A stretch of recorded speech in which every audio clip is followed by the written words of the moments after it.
Okay, dear students, നമ്മൾ second സെമ്മിലുള്ള കുറച്ച് പോർഷൻസ് ആണ് നമ്മൾ എക്സ്പ്ലെയിൻ ചെയ്യുന്നത് മൊഡ്യൂൾ 1-ലുള്ള quantum revolution and its early impact in atomic structure എന്ന മൊഡ്യൂളിലുള്ള കുറച്ച് പോർഷൻസ് ആണ് എക്സ്പ്ലെയിൻ ചെയ്യുന്നത്.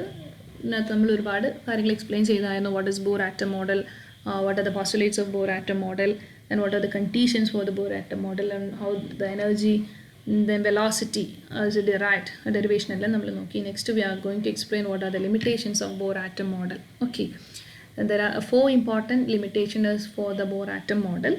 Out of that, first 2 is something related.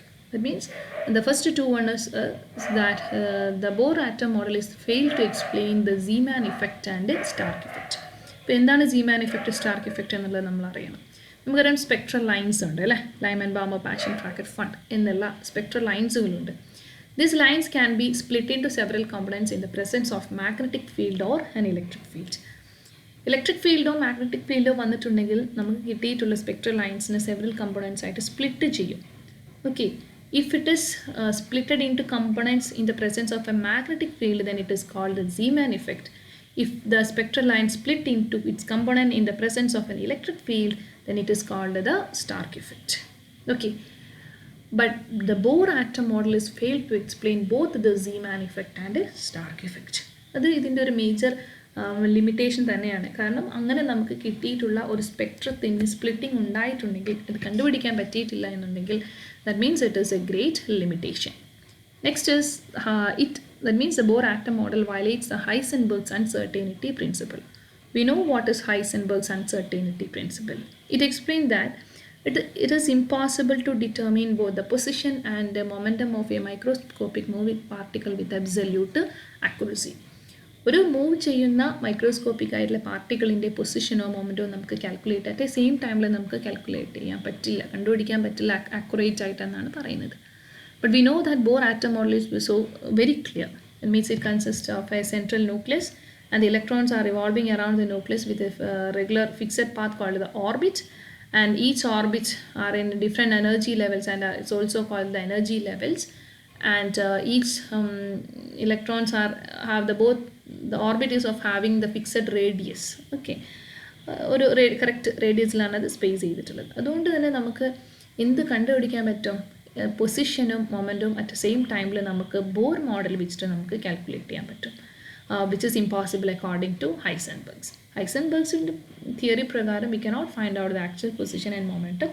Equation നമ്മൾ കൊടുത്തിട്ടുണ്ടായിരുന്നു delta X into delta P greater than or equal to h/4π എന്നൊക്കെ.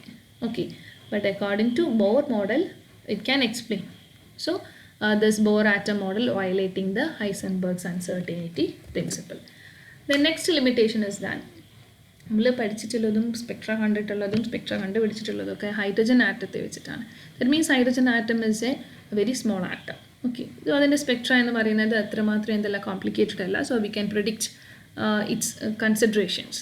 But if you consider a larger atoms, സ്പെക്ട്രയും larger ആയിരിക്കും. അപ്പം നമുക്ക് കറക്റ്റായിട്ട് അതിൻ്റെ കാര്യങ്ങൾ നമുക്ക് എന്ത് ചെയ്യാൻ പറ്റില്ല, പ്രെഡിക്റ്റ് ചെയ്യാൻ പറ്റില്ല. That means the Bohr atom model cannot explain the spectra obtained from the larger atoms.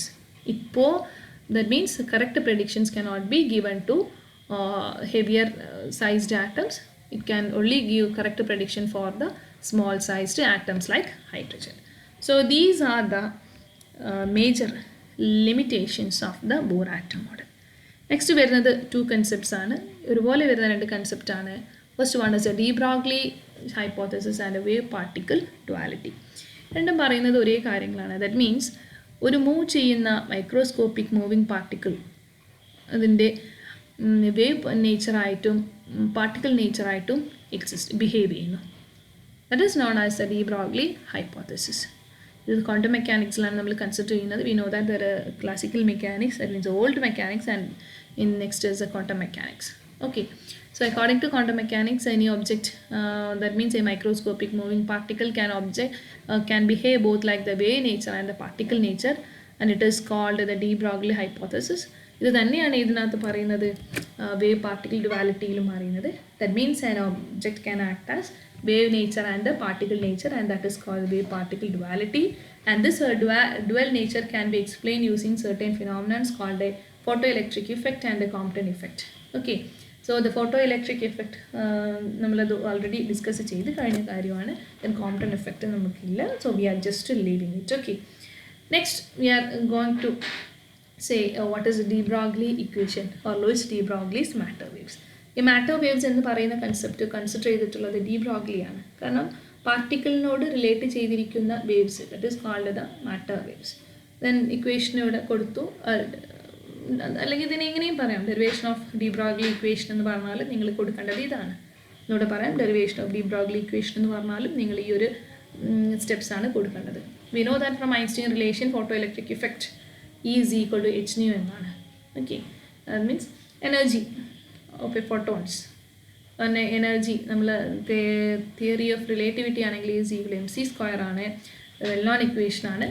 രണ്ട് എനർജിയുടെ ടേംസിനെ കൂടി നമ്മൾ കൺസിഡർ ചെയ്തു. That means H nu is equal to M C square, വേറെ nu is C by lambda, വേറെ H into lambda is equal to M into C, ഇവിടെ C cancel ചെയ്ത് പോയി. H by lambda is equal to M into v. Why the v is used here? C is the velocity of light when the photon is considered, but if we are considering the particle, then the C is changes into V. So h by lambda is equal to mv, where lambda is equal to h by mv, which is equal to h by p. What is p? P is the momentum. The equation for momentum is equal to mass into velocity, that is given here. So this is a well-known equation, de Broglie equation. So by using the above equation, we can calculate the wavelength of what? Wavelength of the moving particles. Okay, this is called the matter waves or de Broglie wave. So that is the very well known equation, de Broglie equation. ഇവിടെ ഞാൻ രണ്ട് കാര്യങ്ങൾ കൊടുക്കുകയാണ്, ഒരു macroscopic പാർട്ടിക്കിളും microscopic പാർട്ടിക്കിളും. ഇവിടെ microscopic പാർട്ടിക്കിളാണ് നമ്മൾ മേജറായിട്ട് പഠിക്കുന്നത്. Y? Microscopic particle classical മെക്കാനിക്സിൽ അത് എന്തായിട്ട് പാർട്ടിക്കിളായിട്ട് മാത്രമേ ബിഹേവ് ചെയ്യുന്നുണ്ടായിരുന്നുള്ളൂ. But in quantum mechanics the material matter particles also behave like a wave nature. That means avade particle nature undu, idu nature kude undu, wave nature undu. We are not considering the macroscopic particles. Why? Or what may be the reason for the macroscopic particle is not considered? It is because macroscopic means normally it is a large mass. If the mass is very large, the momentum will also be large. Why? Just because the p is equal to m into v. If the momentum is very large, what will happen to the lambda? We know that the equation lambda is equal to h by mv or h by p. If the p is very large, then lambda will be very small. That means the wavelength എന്ന് പറയുന്നത് എന്താണ്? Lambda എന്ന് പറയുന്നത് ഒരു wave എന്ന് പറയുന്നത് ക്രസ്റ്റും ട്രഫും കൂടെ കൂടിയിട്ടുള്ളതാണ്. ഇപ്പോൾ വേവ് ലെങ്ത് എന്ന് പറയുന്നത് ഇനോ the distance between two crest or two trough. ഇപ്പോൾ വേവ് ലെങ്ത് കുറയാന്ന് വെച്ചിട്ടുണ്ടെങ്കിൽ വേവ് നേച്ചർ കാണിക്കാനുള്ള പോസിബിലിറ്റി കുറവാണ്. Okay, so therefore the macroscopic particles do not show their dual nature. പ്രത്യേകിച്ച് ശ്രദ്ധിക്കുക, not the macroscopic but microscopic particle shows the dual nature. ഇനി particles associate, ഇതാണ് matter waves. What is matter wave എന്ന് വെച്ചാൽ ഒരു definition പറയാനുള്ളതാണ്. Particle associated with the moving material particles are known as the de Broglie waves or matter waves. Next ഒരു ചെറിയ റിലേഷനാണ്, അതായത് വളരെ സിമ്പിൾ ആയിട്ടുള്ളത്. ഡി ബ്രോഗ്ലി ഇക്വേഷനും അതുപോലെ കൈനറ്റിക് എനർജിയും കൂടെ തമ്മിലൊന്ന് നമ്മൾ കണക്ട് ചെയ്യണം. We know that the de Broglie equation lambda is equal to h by mv.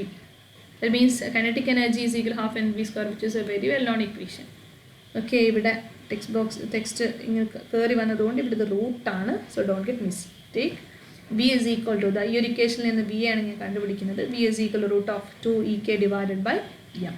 Okay, then lambda is equal to, ഞാനിവിടെ സബ്സ്റ്റിറ്റ്യൂട്ട് ചെയ്തു, വിയുടെ വാല്യൂവിന് ഡി ബ്രോഗ്ലി ഇക്വേഷനിലോട്ട് സബ്സ്റ്റിറ്റ്യൂട്ട് ചെയ്തു. അപ്പോൾ എന്ത് വരുന്നു? lambda is equal to h by root of 2m.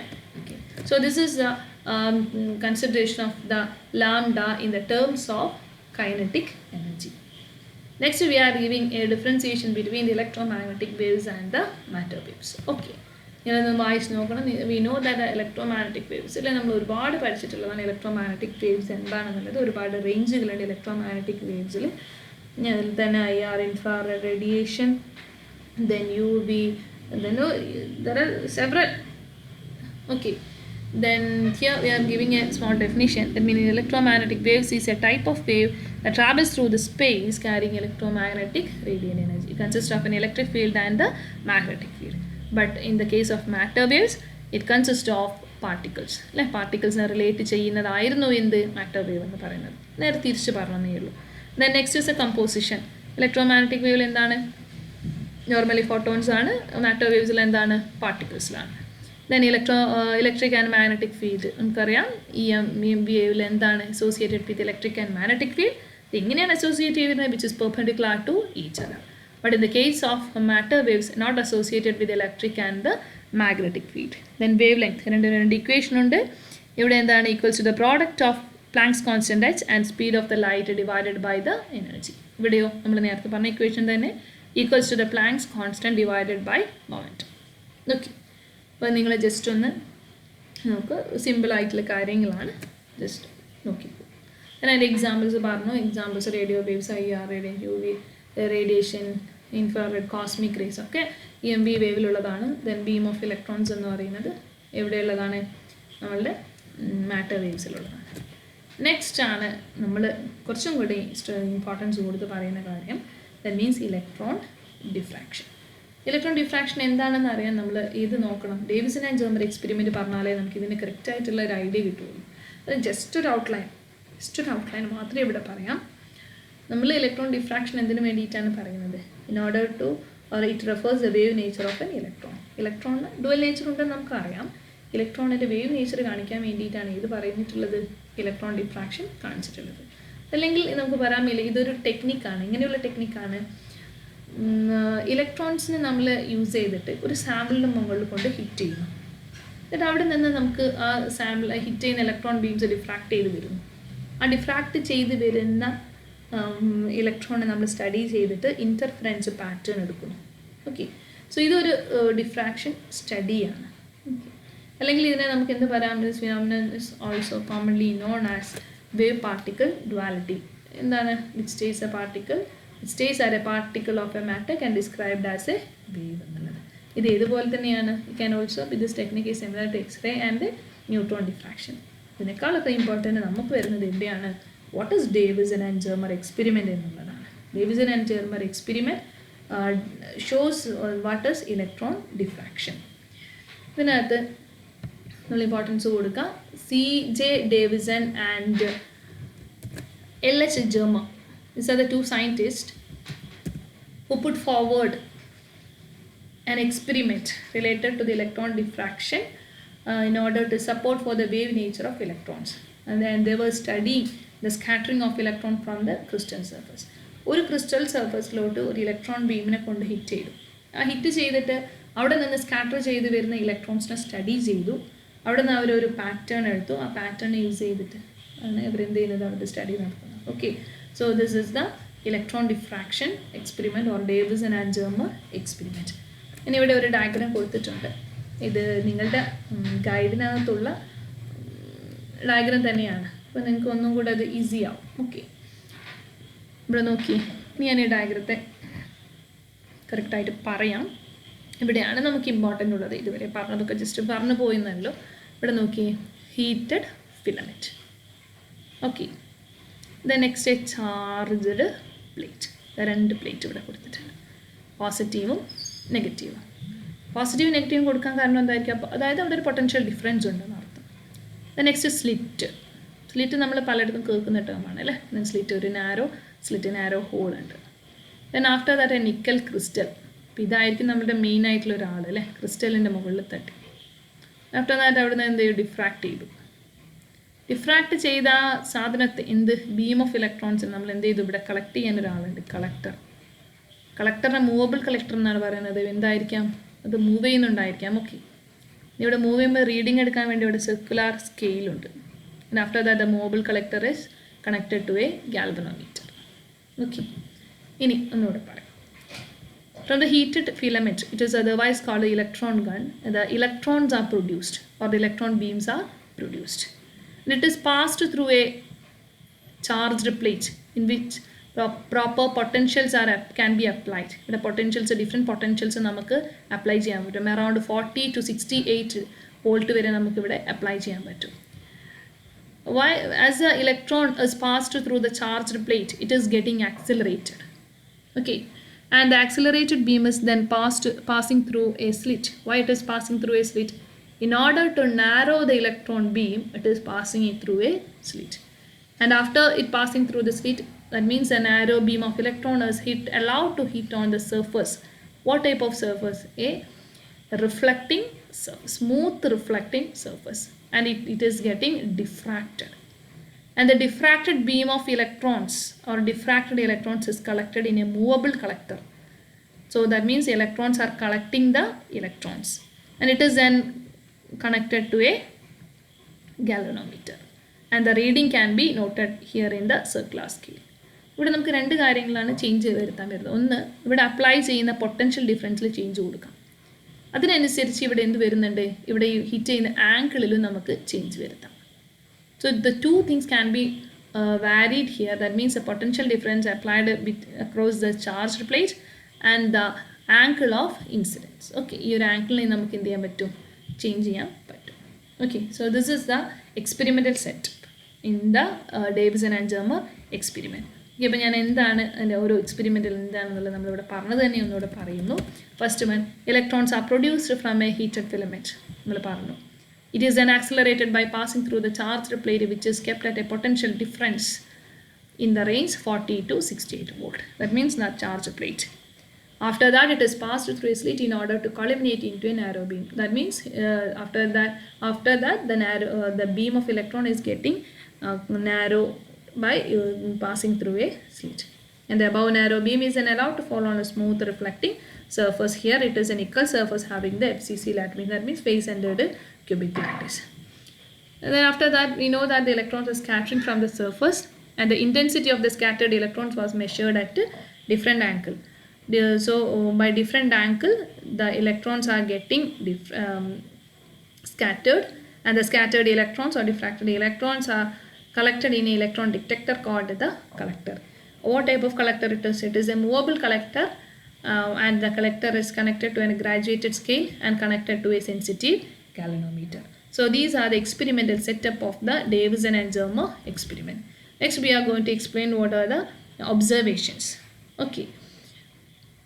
The first observation is that detector, അല്ലേ, നമ്മൾ use ചെയ്തിട്ടുള്ള ഡിറ്റക്ടറിന് ഇലക്ട്രോണിൻ്റെ പ്രസൻസ് ആണ് നമ്മൾ ഡിറ്റക്ട് ചെയ്യുന്നത്.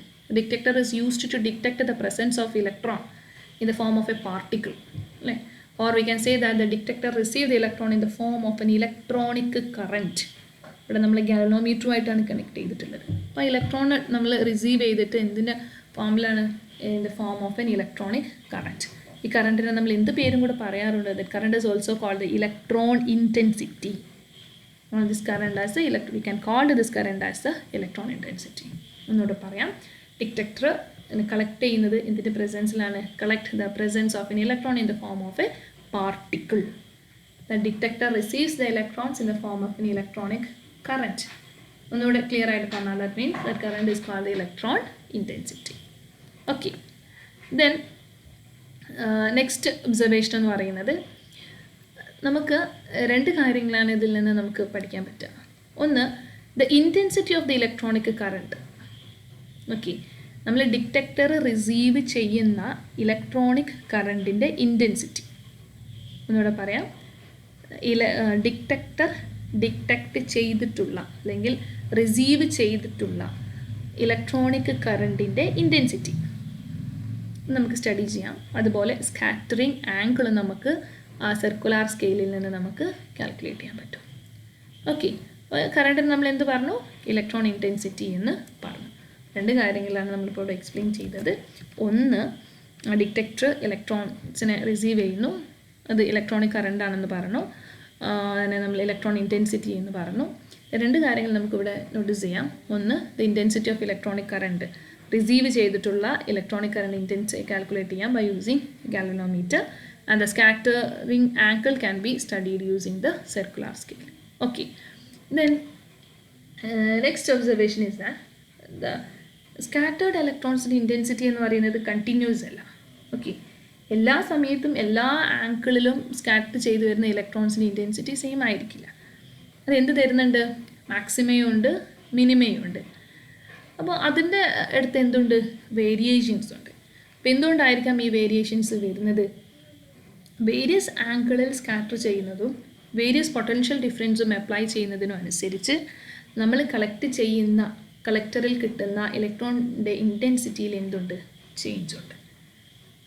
So by studying in detail they found that Davidson and Germer endu cheyidu, they changed the angle and they also changed the potential. So they found that the most intense reflection took place at an angle of 50 degree when the electron were accelerated through 54 volt. രണ്ട് പ്ലേറ്റുകൾക്കിടയിലുള്ള volt 54 അവരുടെ angle തീറ്റ 50 ആവുന്ന സമയത്താണ് most intense reflection കിട്ടുന്നെങ്കിൽ electron intensity കൂടുതൽ കിട്ടുന്നത് ആ ഒരു ടൈമിലാണ്. So that is the major inference. Next ഒന്നുകൂടെ പറഞ്ഞു, result of the Davisson and Germer experiments. അത് തന്നെയാണ് പറയുന്നത്. ഇതിനകത്ത് ഒന്നുകൂടെ വായിക്കാം. From the Davidson and Germer experiment, we get a value for the scattering angle theta and the corresponding value of the potential difference V at which the scattering of electron is maximum.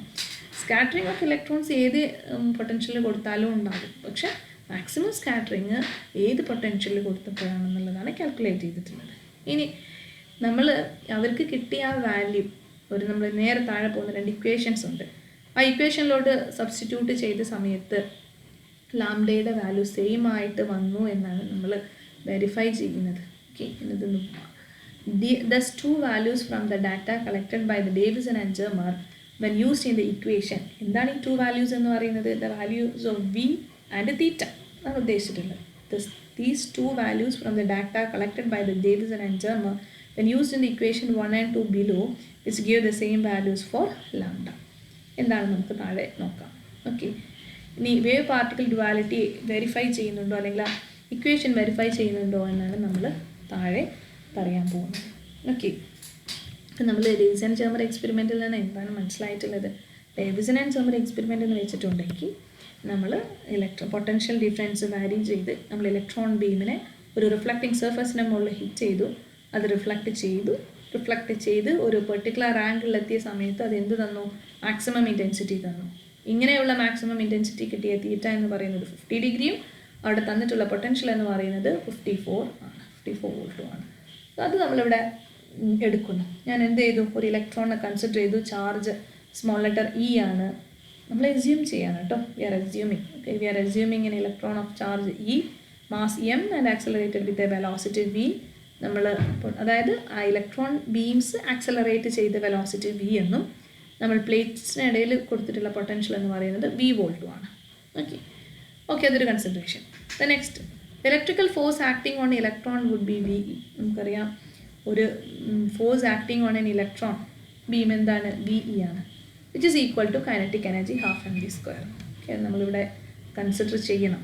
Considering that equation, kinetic energy is equal to electron force acting on A electron. Okay, electrical force acting on an electron. അതിൽ നിന്ന് എനിക്ക് V കിട്ടി. എന്താണ് velocity എന്ന് പറയുന്നത്? √2ve/m. ഇനി ഈ വിയുടെ വാല്യൂ ഞാൻ ഇവിടെ സബ്സ്റ്റിറ്റ്യൂട്ട് ചെയ്യാണ്. ഡി ബ്രോഗ്ലി ഇക്വേഷനിലുള്ള വെലോസിറ്റിയിൽ കൊടുക്കുകയാണ്. നേരത്തെ നമ്മൾ ഇതുപോലെ ഒരു കൺസിഡറേഷൻ കൊടുത്തിട്ടുണ്ടായിരുന്നു കൈനറ്റിക് എനർജിയെ നോക്കിയപ്പോൾ അല്ലേ. ഇവിടെ അതല്ല, നമ്മൾ എന്താ കൊടുക്കുന്നത്? ഡി ബ്രോഗ്ലി ഇക്വേഷനിലോട്ട് നമ്മൾ ഇവിടെ വിയുടെ വെലോസിറ്റിയുടെ വാല്യൂ ഒന്ന് കാൽക്കുലേറ്റ് ചെയ്തു. ഓക്കെ, അപ്പോൾ ഒരു വോൾട്ട് അവിടെ വന്നു. ഇക്വേഷനിൽ വോൾട്ട് വരും, അതിന് വേണ്ടിയിട്ടാണ്. λ/h/m. വിക്ക് പകരം നമ്മൾ ഈ വാല്യൂ ഇവിടെ കൊടുത്തു, √2ve/m, which is equal to h/√2ve/m. Okay, നമുക്ക് ലാംഡ ഇക്വേഷനിൽ എന്ത് വന്നു? ചേഞ്ച് വന്നു. ഇതാണ് നമ്മളുടെ വന്നിട്ടുള്ള ഇക്വേഷൻ h/2ve/m. ഇതിൽ വിയെ നമുക്കറിയാം, ഇയെ നമുക്കറിയാം, എം നമുക്കറിയാം. ഇതൊക്കെ നമ്മൾ കൺസിഡർ ചെയ്തിട്ടുള്ളതല്ലേ. നമ്മൾ അതിനൊക്കെ ഒരു വാല്യൂ കൊടുത്തെന്ന് വിചാരിക്കുക. എച്ച് എന്ന് പറയുന്നത് 6.626 ആണ്. Mass of electron, charge of electron, ഇത് നമുക്ക് അറിയുന്നതാണ്. ഇതെല്ലാം ഞാൻ അപ്ലൈ ചെയ്തപ്പോൾ എനിക്ക് എന്ത് കിട്ടി? ഒരു ഇക്വേഷൻ കിട്ടി. λ = 12.26 × 10⁻⁻10 √v. എന്താണ് ഈ വി എന്ന് പറയുന്നത്? The potential difference R applied between the charged plates. അതാണ് ഈ വി എന്ന് പറയുന്നത്. അത് നമുക്ക് ഡിഫറെൻ്റ് ആക്കിയിട്ട് കൊടുക്കാമെന്നാണ് പറഞ്ഞിട്ടുള്ളത്. ഇവിടെ നമ്മൾ ജനറൽ കൺസിഡറേഷനിൽ കൊടുത്തു. ബാക്കി എല്ലാ വാല്യൂസ് എന്താണ്? നോർമൽ കോൺസ്റ്റൻ്റ് ആണ്. സോ ഞാൻ സബ്സ്റ്റിറ്റ്യൂട്ട് ചെയ്തു. ഇങ്ങനെ വന്നു. ഇവിടെ നമുക്ക് പറയാം ഇങ്ങനെ ഒരു ഇക്വേഷൻ വന്നു. ഇതിന് ഞാൻ എന്ത് ചെയ്തു? ഇവിടെ ഇതിനെ ഞാൻ ആങ്സ്ട്രോൺ ആക്കി 10⁻10 ആങ്സ്ട്രോൺ ആണ് കൊടുത്തു.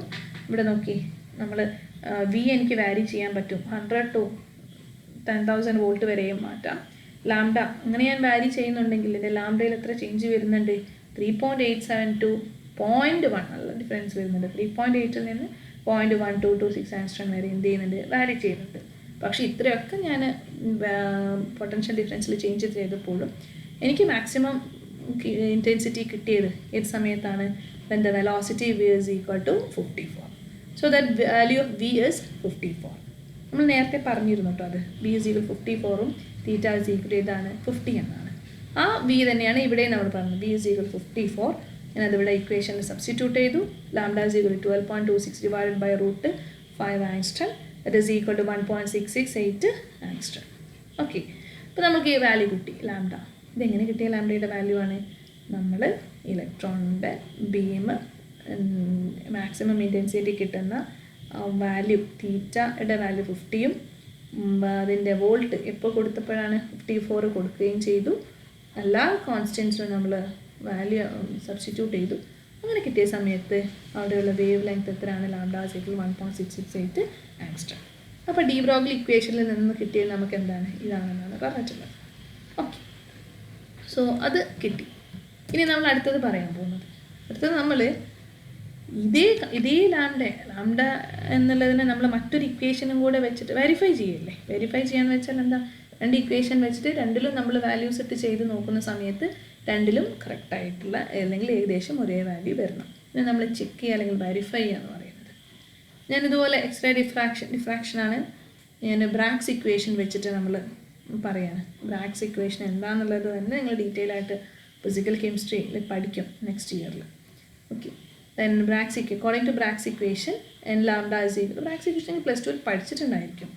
ഒരു ക്രിസ്റ്റൽ ലാറ്റിസിനെ കൺസിഡർ ചെയ്തിട്ട് crystal difference between the 2 lattice plane എന്ന് പറയുന്നത് d ആണ് എന്നൊക്കെ പറഞ്ഞിട്ട് n lambda is equal to 2d sin theta, where lambda is equal to 2d sin theta divide by n.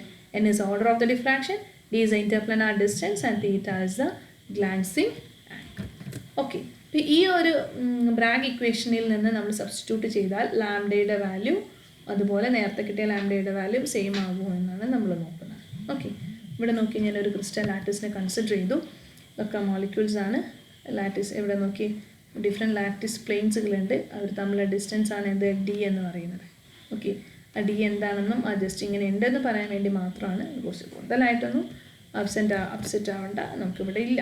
Okay, for n is equal to 1, first ഓർഡറാണ് ഞാൻ consider ചെയ്തത്. For n is equal to 1. പിന്നെ നോക്കി നമ്മൾ എടുക്കുന്ന crystal എന്ന് പറയുന്നത് 111 പ്ലെയിനിലുള്ളതായിരിക്കണം.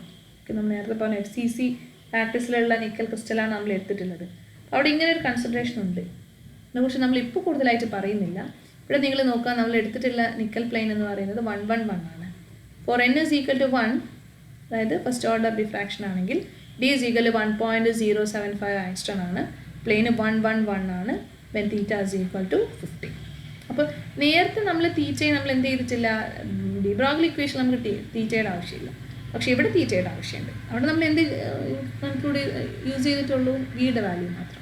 ഇവിടെ നമ്മൾ ഏതും കൂടെ കൺസിഡർ ചെയ്യണം? തീറ്റയും കൂടെ കൺസിഡർ ചെയ്യണം. Theta is equal to 50 degree.